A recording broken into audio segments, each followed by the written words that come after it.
what it do and what the business is. Welcome to the Floss Smoke Show. I am your host with the most, West Coast.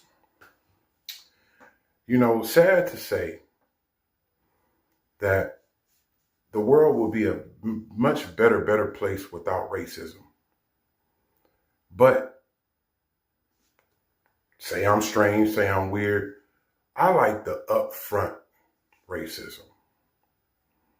I like the upfront racism where you knew where people stood and where they was coming from, even if it was negative. Shout out to the Ku Klux Klan. They was the only ones that would keep it real as far as their racism. Because I tell you, the hidden racism is deadlier than a nuclear megaton bomb. And I'm going to tell you why. You know, I'm starting to really figure this shit out.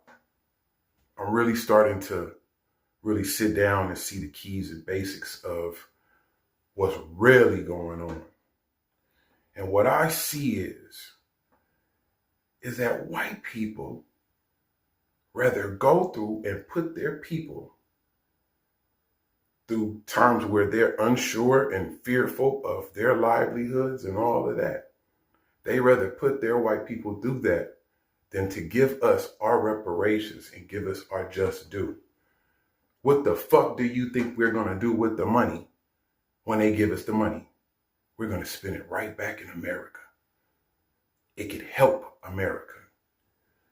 I'm starting to really see what it is that as long as one group of people are doing better than another group of people, and they can look down upon them, that makes them feel privileged or,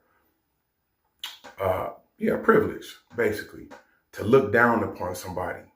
That's not what America's supposed to be. And that's not what America is. The people that's running America, y'all not really doing what y'all supposed to do for America's image. Everybody's talking about all this bullshit, everything under the sun. Well, how come we can't get white people to sit down and talk about racism on a one-on-one like Donahue and Farrakhan used to do? They rather just sweep it under the rug and think that people is not seeing what people is seeing. If being white makes you privileged, this just because you're white and that makes you privileged, then you really don't have too much. I'd be scared too. Hit that subscribe and that like button. We'll see if Aaliyah needs